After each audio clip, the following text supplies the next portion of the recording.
Welcome to CFO 4.0, the future of finance. The CFO role is changing rapidly, moving from cost controller to strategic visionary. And with every change comes opportunity. We are here to help you take advantage of this transition, to win at work, drive your career forwards, and lead with confidence. Join Hannah Munro, Managing Director of ITAS, a financial transformation consultancy, as she interviews key experts to give you real-world advice and guidance on how to transform your processes, people, and data. Welcome to CFO 4.0, the future of finance. So hello everybody and welcome to this episode of CFO 4.0. Now I'm very pleased to announce that on today's episode we actually have a returning guest. So you long-term listeners will remember Alwyn Jones, who is the Group CFO of Luno, who has come back on to talk to us about how things have progressed and also some new adventures that he's been embarking on in the interim. And so if you haven't listened to the episode, then please do go back and have a listen. But firstly, I just want to say a big welcome. Thank you, Alwyn. I must have not have scared you off the first time round, is all I have to say. No, thank you. It's great to be back, Hannah, and I'm really looking forward to it. So yeah, no, you've not scared me off. Not clearly need Not to try yet, harder on that front. anyway. So one of the things I was keen to talk to you about is obviously, over the last few years, you've become you're not just a CFO for Luno, but you're also a non-exec director. So do you want to just tell us a bit about that role and what that involves? Yeah, sure. So I was never just a CFO, as we all know, but the non-exec director role is something I've been toying with for a while, and actually, it took a bit of time to come to fruition, and we can talk about that. But it's a really nice, exciting little company. The CEO will not thank me for calling that because obviously it has grand ambitions.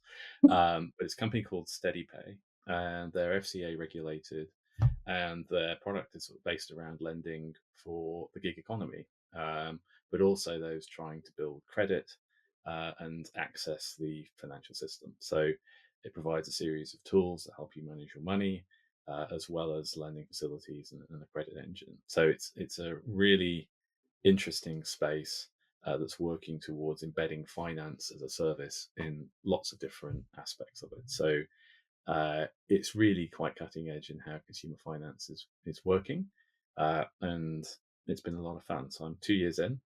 I'm hoping it will carry on for a bit longer. We'll see. Maybe not after this podcast. I don't know. I won't start too many issues. But yeah, it's been a refreshing change and just a very different perspective. And talk to us about, what does the role of a non-exec look like? We in terms of what does the I guess the day job, if you want to call it that, what does that involve, and what's the expectations of you? So critically, it's not about running the business, Mm. and that's the first thing to understand. You're on the board. You get to see everything, but you're there to help shape the strategic direction of the company and help the CEO grow the business and challenge what he's doing. So you can't sit there and go, well, I need this analysis, and this is what you're going to do.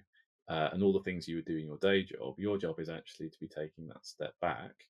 And because you see the business occasionally or monthly when you have the board meetings or when you have a one-to-one with the CEO, you're seeing it in this kind of time lapse, which is a really valuable perspective because actually when you're in it, and we've all been there in exec roles, and particularly CFOs are vulnerable to this, you can't see what's in front of your face because you're just in it all the time. So really your job is to provide that perspective, um, and really represent the investors as well who have put the money into this business and hope to achieve a return from it. So you're really holding the CEO to account for the vision he sold to investors and how he's running the business.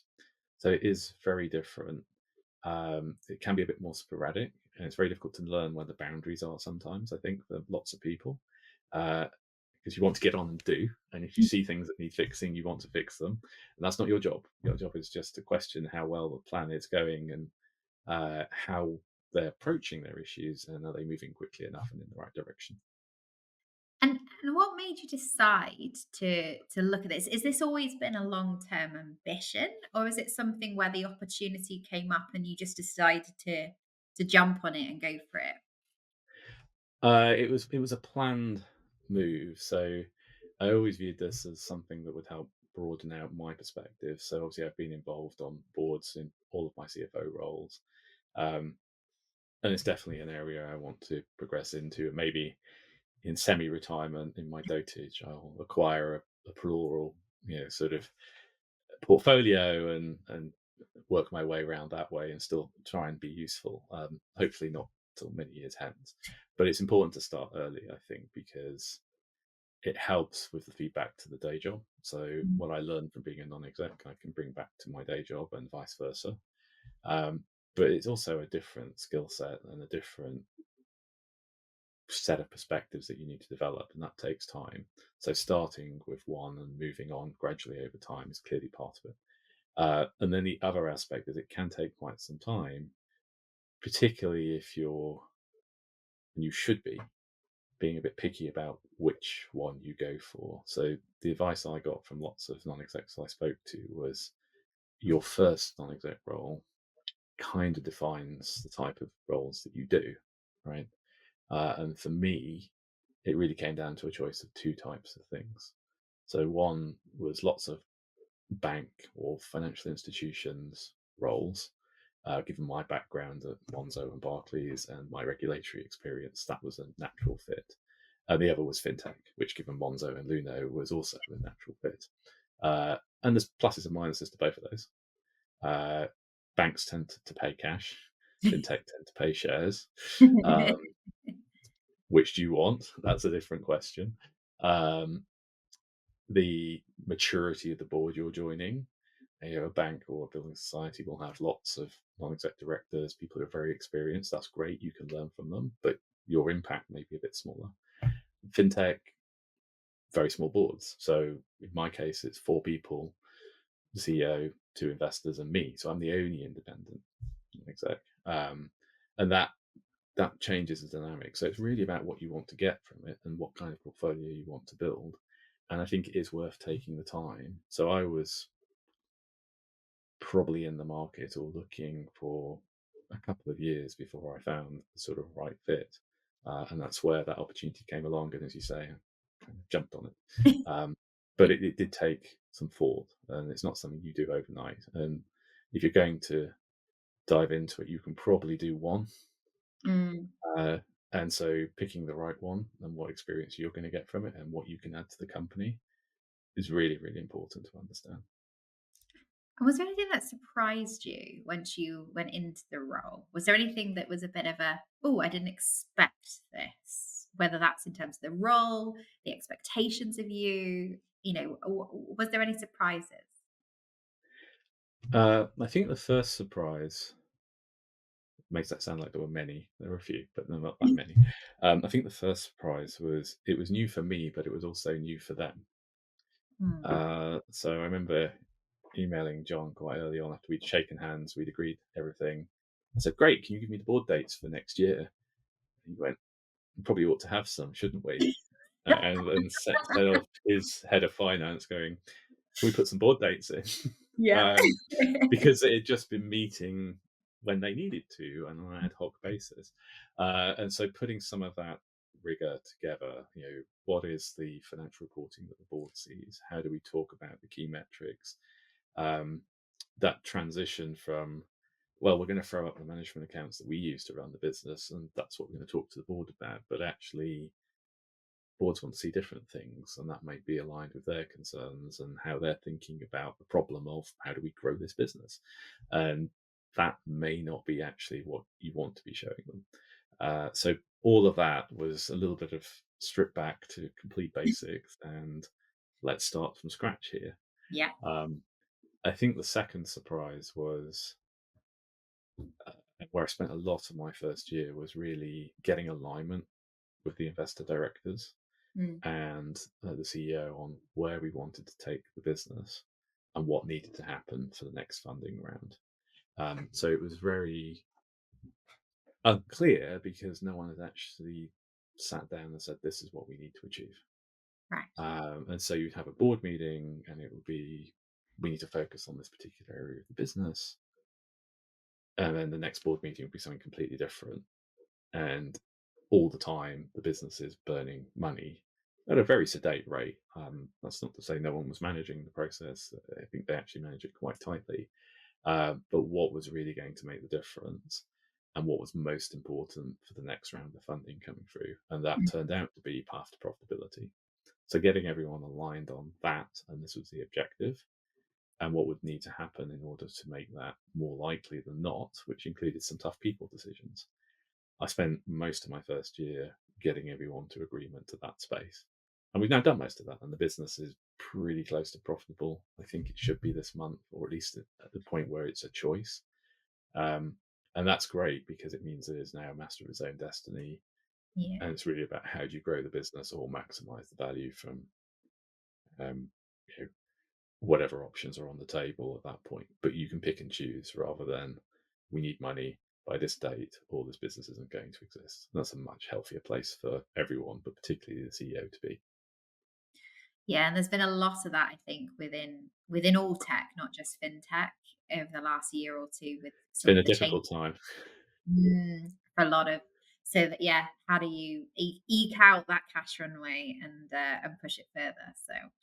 So we talked about there were a few surprises. So that was surprise number one. What were the other surprises as you went into that role? I think the other one was the tension between essentially two business lines within the business. Okay. Um, so you have the business has two models. One's direct to consumer. One is partner development to then sell to Mm, consumers. Um, and it's tricky because over different time horizons, you want different priorities. So yeah. business customers take time to integrate to onboard. Once you've got them, though, your volumes are quite large and it's a route to reasonable scale.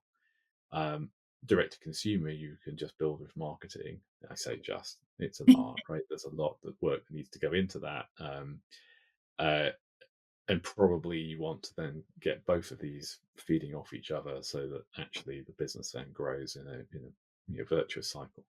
But which do you pick? Particularly when you're talking about a company that you can fit the entire company in a room of 10, 15 people, and where are you going to put your priorities? And what metrics do you want to move? Because getting one or two business integrations is fantastic, and people will get very excited about that. Equally, they want to see the curve of users going up. And if that's not going up as rapidly as you think it needs to, then you've got a problem. And it's really almost like what's the investment thesis going to be and what's going to drive the maximum value? And articulating that priority was another set of keyboard decisions, which I can't say I led. I think we got to together, but that was absolutely key. Of we will do this first and then focus on the second. Um, and where were we going to put the scarce number of heads and marketing dollars that needed to be against it? And that was quite an existential choice. And because the business is so small compared to the businesses that I think of are small and scrappy, but that I joined, which could have multiple priorities, it's a really difficult one. And you can't know that you've got it right until 2 or 3 years down the track, at which point it may be too late. So getting that clarity was another surprise in the sense of it wasn't a single product business and we needed to think about it in that way and shed a light on that priority call. Yeah, and I guess from what you're saying as well is figuring out how to prioritize based on the size of the business as well, maybe a different size to what you're used to working with and adjusting to that sort of scale as well.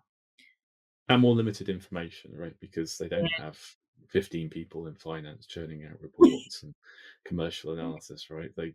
You've got the head of finance and that's it. Yeah. And he's one person and he's also trying to pay the bills, get the accountants signed off, make sure we don't miss any invoices, negotiate debt funding, which they need to run their main lending model.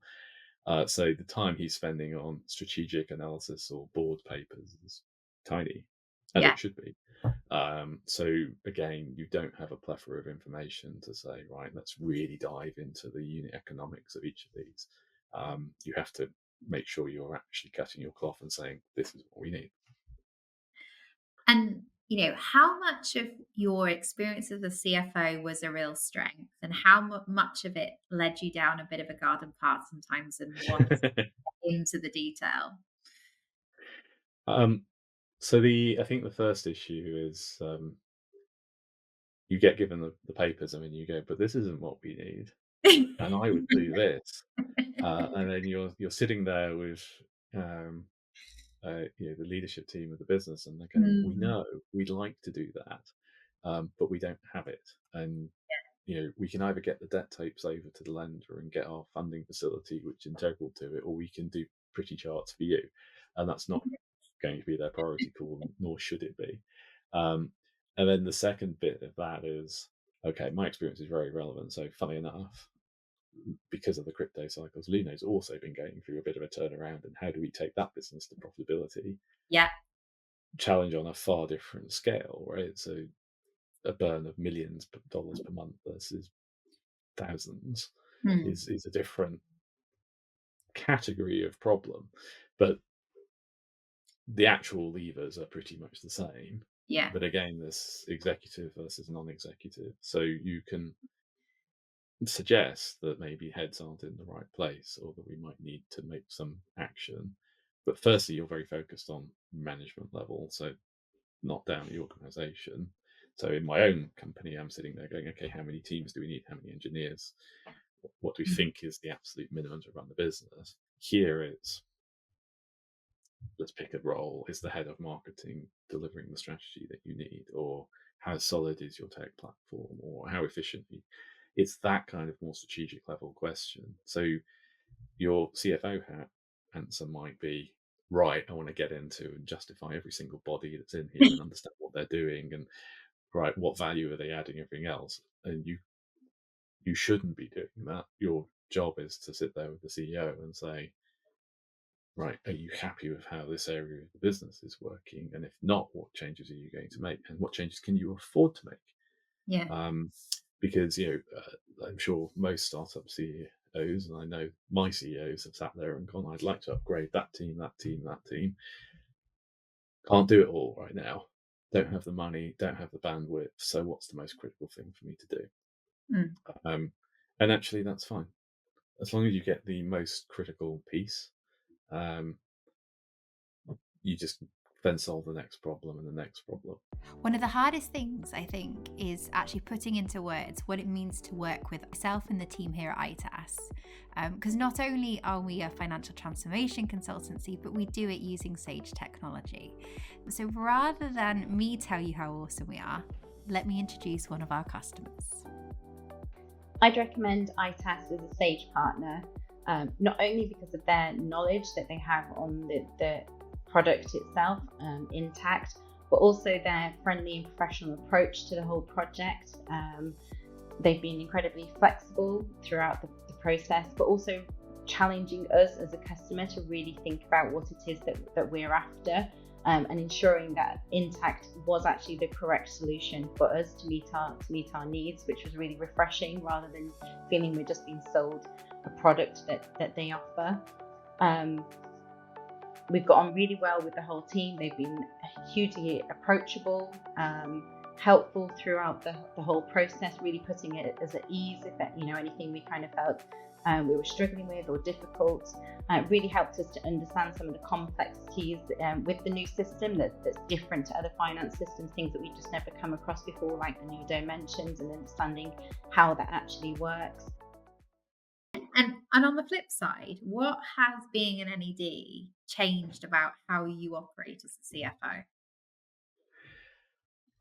So I think it's a greater awareness of what board members are actually going to want, which was actually what I hoped I was Yeah. going to get from the background, right? So you are sitting in the board, you have this sort of time lapse sliced view of the business, you have very limited information, you get the board pack Yeah. at some point before the meeting, and that's it, right? So it's a very intense engagement, and then you come out again. So understanding that perspective of, well, this is how I received information, this is what I would like, and this was my experience sitting on a board. Now, when I talk to my board, it's much easier to go, right, their perspective is going to be slightly different. And 2 months ago, we were talking about this big problem, and now we think that's solved, and we're moving on, and we're on to the next problem. But they're still going to come back and go, but hang on, you were talking about enhanced due diligence queues being a problem. And so you've got to take them on that journey and recognize that they saw the business in the rearview mirror a couple of months ago, and now it's moved. And that's not to say we don't have very active board members, which we do, but they are across a whole portfolio of companies, and that means they can't spend the time thinking about it where you do, and you need to be ready for that. And as CFO, you need to be telling the story in the numbers really at a high level, and you can't just churn out the same management accounts, fire the pack up. Yes, people want to see that. They're going to want to see the same information. They like consistency so they can see trends and everything else. But actually that story of, okay, over the last 2 months, we've added X number of institutional clients, or Nigeria has been behind plan and this is what we're doing about it. That's the discussion. And you need to frame the board meeting right at the start, because otherwise it will just go out of your control in various directions. And being a NED, even on a much smaller company with great aspirations, but still a much smaller company, you understand how that can happen. And so I'm now much more informed about what is the board dynamic likely to be like, which I thought I was before, but just the personal experience, you suddenly realize a little bit more about, okay, how things be set up in the way that you want them to get to the outcome you want at the end of the board. So you talk about almost helping the board stay current in terms of that transition between board meetings. Has being on the board changed how you present and what information that you present and how you work with those directors? So probably, I'm thinking now what's actually changed over the last sort of 2 years, because we've also had a CEO transition. And I'd say the business as a whole has now been much more focused on critical initiatives. What are the metrics we're seeking to move? Helped by a very sharp focus on, we need to become sustainably profitable, not dependent on market conditions, which in a market like crypto is very difficult. So that focus, I think, has been informed by the dynamic I just talked about, which is, okay, from a steady pay point of view, we care about how many business partners have been onboarded, and are those working, and are we seeing the integrations and the uptick? And we're now seeing that, which is great, but it's been some steady, sustained progress, and it's taken longer because these are business relationships.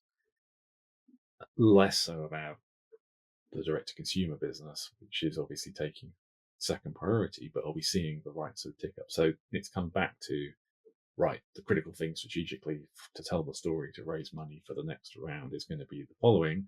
We need this many business customers, and we need evidence of traction, and we need speed of integration. Great. Are we seeing that? That's most important. Okay. Second business. How is that actually doing? But it's the same metrics. It's the same strategic conversation. And it doesn't evolve over time, but we've been very, very focused. And from a Luno point of view, it's been exactly the same. It's fixing our unit economics. It's really making sure our customers are converting well and coming back to us. It's broadening the product offering. 4 years ago, 2020, 2021, we had maybe 4 tokens on the platform. We're going to finish 2024 with nearly 40. And that's just emblematic of the product depth that we've built. But the reason being that each customer now needs to make us more money, and we need to have a deeper relationship with them and really get an enhanced value exchange, because that's how we build a sustainable business. It can't just be on board, buy Bitcoin, we forget about you.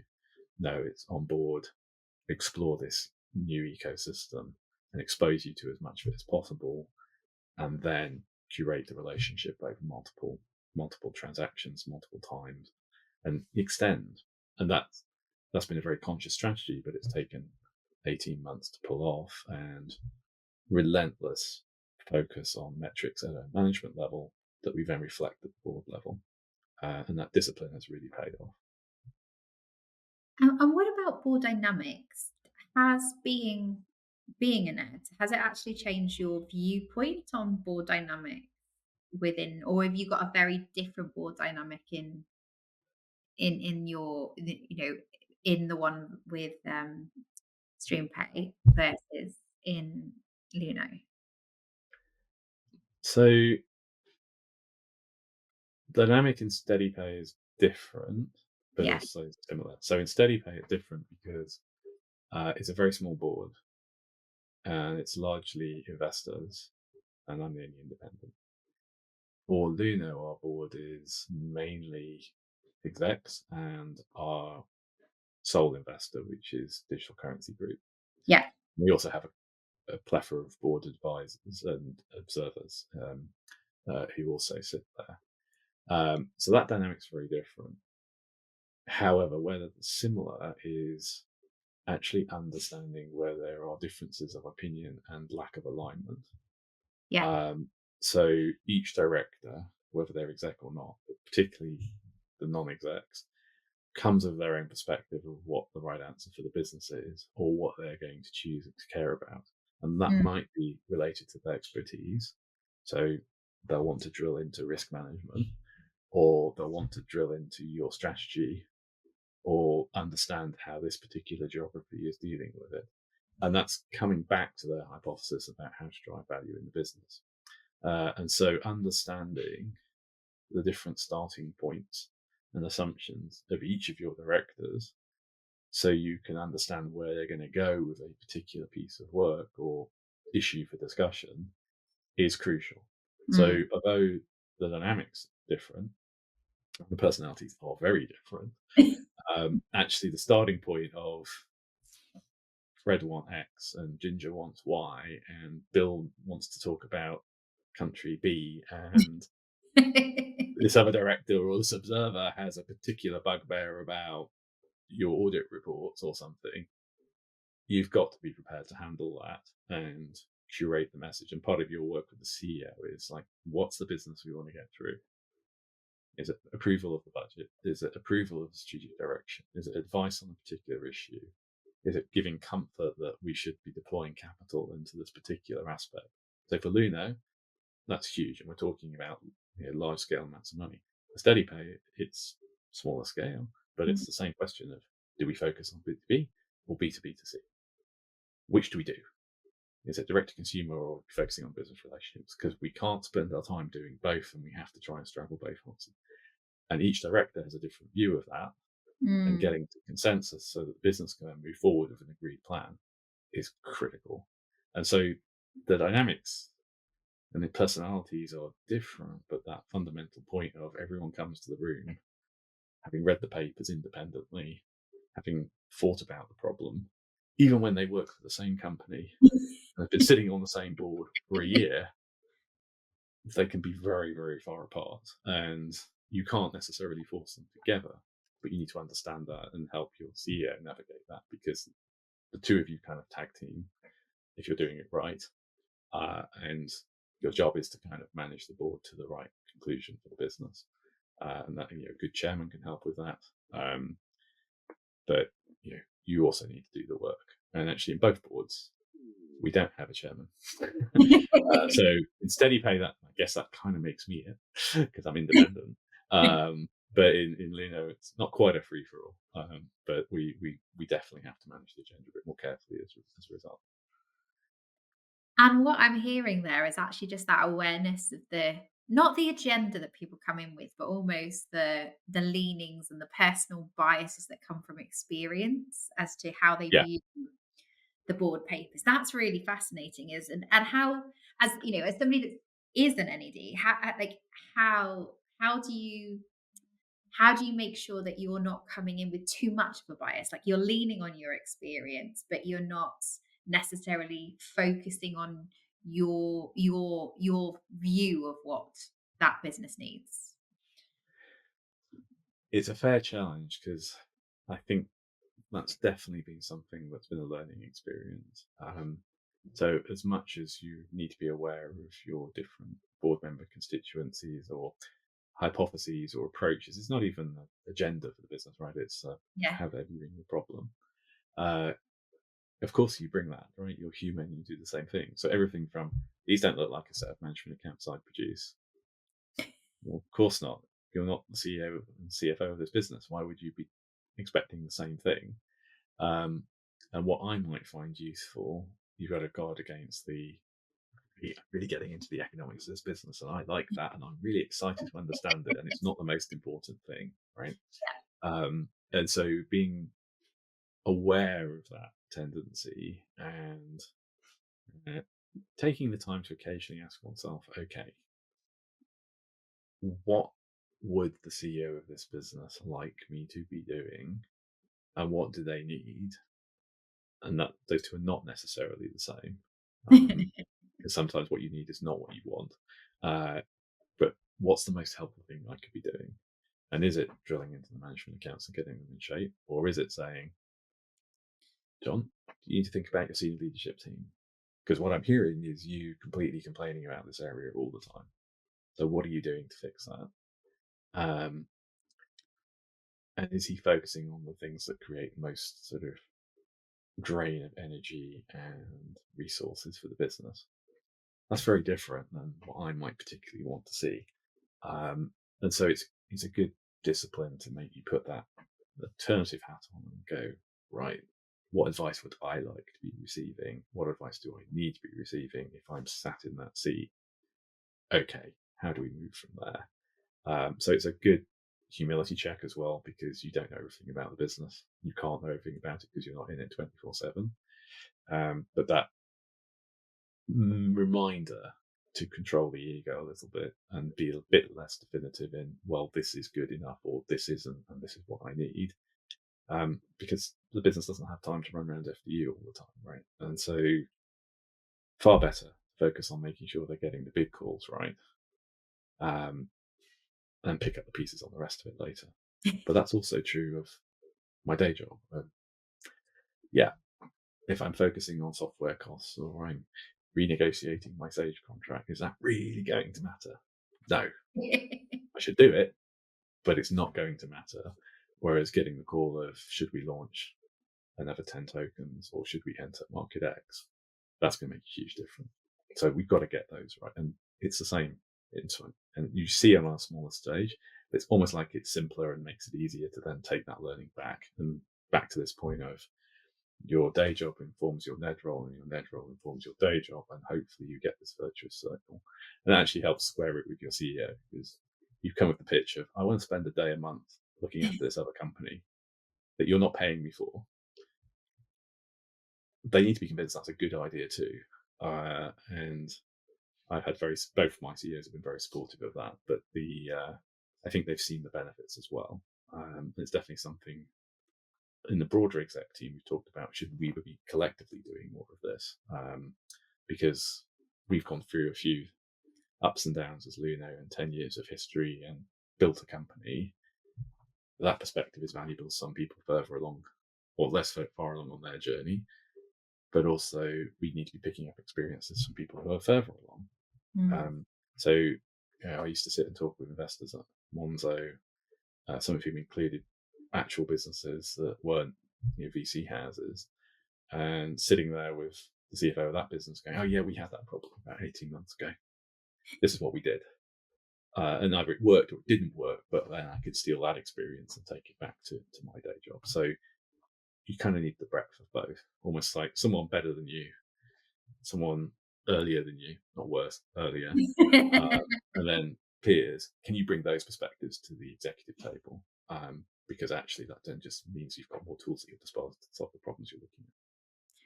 And I guess also as a CFO, it makes you really think about focusing on the strategic piece. And there was a great post I saw on LinkedIn actually this week about, if a CFO is only in the costs and the numbers, then they're not doing the CFO role. So I guess it helps you bring up the importance and learn to prioritize the strategic piece as well as the the other elements of finance that go within that CFO role.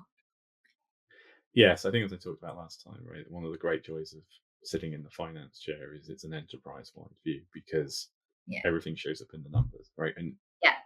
almost nothing I do drives revenue and profitability for Luno, but also everything I do drives profitability and revenue. So you have that perspective, whereas everyone else is kind of sitting around naturally in their world, like they're obsessed about getting the marketing campaign away, or getting this country launch done, or figuring through this compliance problem, or whatever it happens to be. And that's what they're meant to do, right? But the relative priority calls on, yes, we're prepared to put extra people here, or we're going to put management time and attention on this particular problem, not that particular problem. It's only really you and the CEO who have that perspective. So it's been really helpful to make sure that you're continuing to ratchet that up. And yes, have the finance function running incredibly smoothly, have a team of lieutenants that you can really rely on, make sure that you understand the numbers and where they're coming out, absolutely critical. But that's the starting point to then say, right, where do we need to tighten up our operational efficiency? Are we working on the right projects? Are those projects having good outcomes? We expected to save $30,000 a month. Did we? Oh, we didn't. Okay, why was that? Did we make the right priority call? Did we estimate correctly at the start? And then how does that all ladder up to the 5 strategic priorities for this business are the following? And we've got to get these right, otherwise the rest is moot.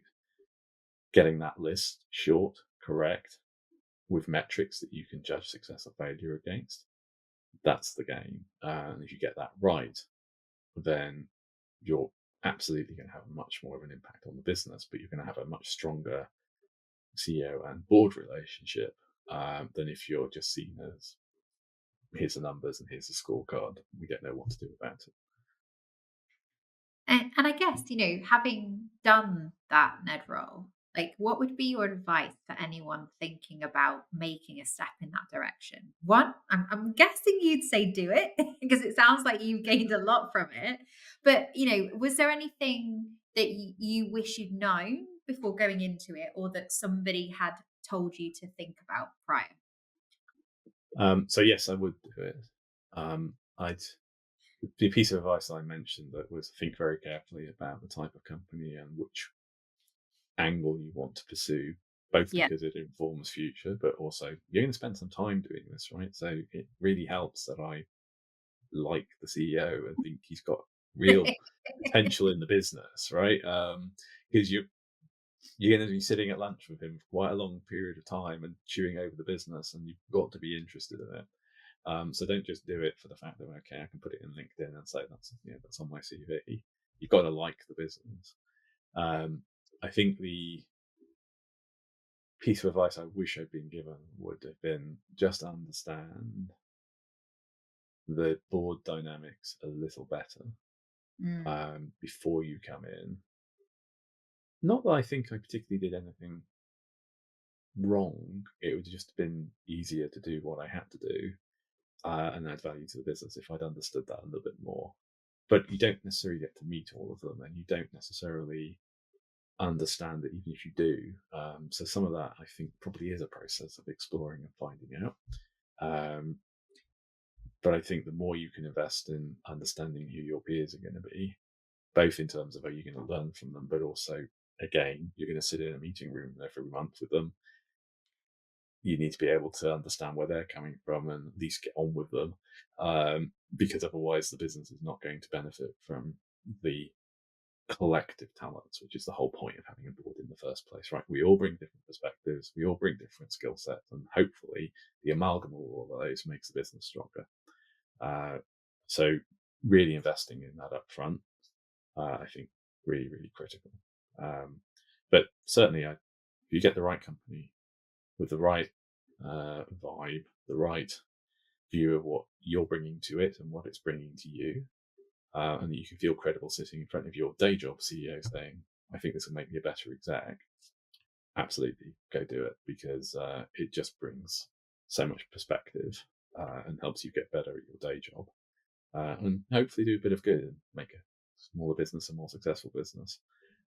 So yeah, definitely go for it, but in a mindful way, and don't just take the first thing that comes along.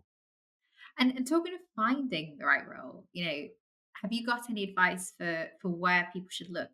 Was yours about the networks that you had and somebody asked you to get involved, or is there a place that you looked to find that role in the first place? The answer that your listeners are probably not going to like is it's all about the network. So this came about from a colleague of mine from my MBA who had done some pro bono consulting and knew I was in the market and knew they were in the market and linked us up.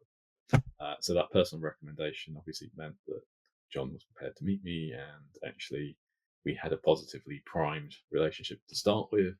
And yeah, that connection was everything. So that's why I think it takes some time, both because you're doing your research on what you might like and what might suit you, but also you need to pump up your network. And if there are NEDs in your network, you can talk to them about their experience, but also that then helps with the awareness that you might be in the market. Because guess what? When you've got one NED, people come and ask you, do you want to do another one? And the answer may be no, but if I know that Hannah wants to do one, I might go, this isn't for me, but you should talk to so-and-so. And it's that classic networking is exactly how I think a lot of these come to fruition, particularly the first one, because there is a bit of a hurdle. You don't have experience. And I had a few that probably weren't right for me, but they wanted an experienced NED. And so we probably weren't right for each other. So there is a little bit of a, how do you get the first one? And network, I think, then helps a lot in terms of personal recommendation and making sure the relationships work, because then you can get over the hump of, but you've never done it before. And one of the interesting dynamics, I think, especially when a business is founder led or run, and that founder's actively involved in the selection of the board members, how do you find the right balance between successfully challenging that founder or that individual, that CEO, versus doing not damaging the relationship to a point where they don't want you as part of their board? So how do you manage that dynamic? I think you need to say true to your principles and what you think is sensible, right? So I'm not going to tell John to do anything. I can suggest, I can persuade. That's kind of what the role is about. I can give my perspective, which is really valuable. In some ways, bear in mind, right, that CEOs really want that because there aren't that many people they can talk to about their business that don't have a loaded agenda on it, be it their employees or their investors. And, ultimately, he knows that I want the same thing, which is for the business to grow, be successful, and if it needs money, raise money successfully. And the test of the quality of our relationship is how well it does those things. Yeah. And if at some point I'm not helping him do that, then fine. So the good news is that NED roles are time limited. You're appointed for a period, and very often that's 3 and a renewal, but you're not there forever. And that does give you independence to be able to say, I don't think you're going in the right direction. But I would hope that'd be taken in the spirit as intended. And if it wasn't welcome, then it would be in our interest to say, right, well, actually, this isn't the right thing for either of us, and what's a good managed transition? As I said, I have no idea if that's going to happen. I don't think it's going to happen. I'm enjoying what I'm doing and seems to be working reasonably well. But equally, John needs to think about the components of his board and what he needs to add value over the next 3 years. So it's always a decision. But if you let that scare you off, then you're not doing your job. And your job is to sit there at some point and say, this is what I think. You can listen to my advice very carefully and you can choose to ignore it. That's your prerogative. The prerogative of the board is eventually to fire you as CEO if we think it's necessary. I think things have gone very badly wrong if that happens. So that's probably not going to be likely. But everyone's a grown up in the room and they all want the same thing. And ultimately, I think that really helps in terms of the perspective of, right, why am I getting this feedback? Why are they asking these questions?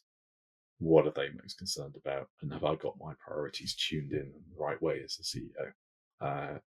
And I think once you get to that point, regardless of the eventual outcome, you're definitely adding value because you're just giving people food for thought. And then I'm going to finish the podcast with a little flip.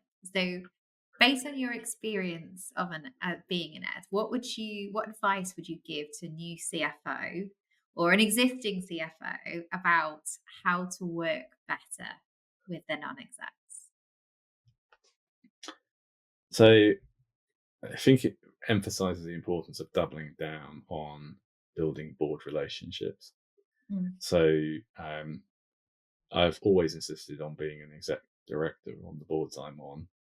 It hasn't always been the case. It's usually taken time. So both Monzo and Luno, I started off not being briefly in Monzo, took a bit longer at Luno. But that direct line to the board is really important. So you can crudely characterize it as the CEO is selling rainbows and optimism, and they look to the CFO to go, is that really going to happen? We're not quite as misaligned as that, but that dynamic is quite helpful.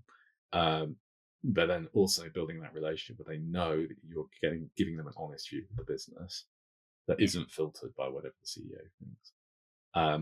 And you've spent the time to understand their perspective. Back to this different dynamics, right? Has Fiona been burnt by a particular issue here? Has Eleanor thought about this particular thing? Or right, Keith's in charge of this, or Nick is a chief risk officer and has a very particular perspective. All of these things, you need to know the individuals because they're going to come and ask you these questions, and if you don't know where they're coming from, you're not going to be able to answer it or manage them in the right way. So building that relationship and understanding, right, I'm never going to be perfect, but I've got a view of where you're coming from, your background, the rest of your portfolio. And okay, Angela, you're going to ask this question. Okay, why are you asking that? And what's that going to be? You just need to have that constant dialogue. And it's easy to lose it because you can fall into the trap of not seeing people in between board meetings, because actually that's the bit that's scheduled. That's the bit we have to turn up for as NEDs, and the bit we do, and then we zone out the company again.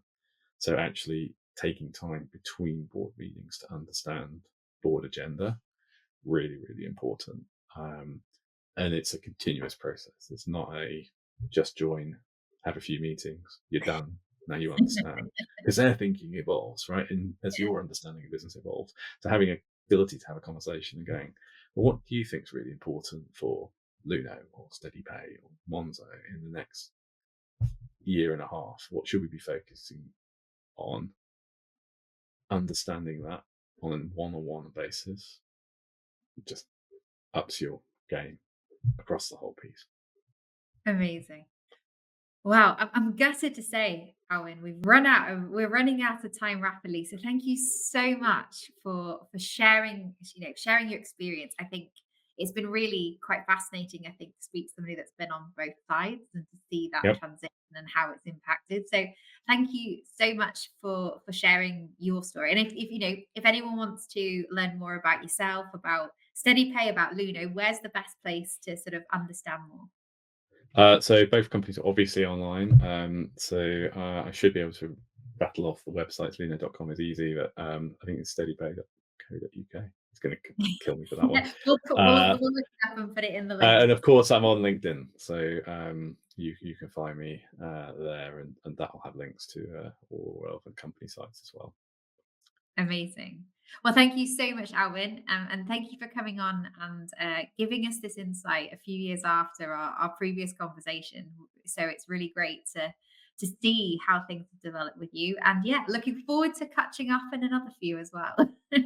Thank you. You haven't scared me off yet, so I'm doing well.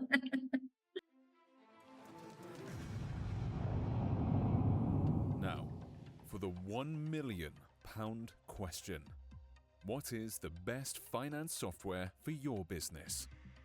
Is it A, Sage 50? Is it B, Sage 200 Standard? C, Sage 200 Professional? Or D, Sage Intact. An impossible question to answer without a lifeline. But we have the perfect lifeline for you. Our free quiz, Which Sage product is right for you, will tell you which product is the best fit for your business in just 5 minutes. All you need to do is head to www.itassolutions.co.uk and answer a few simple questions.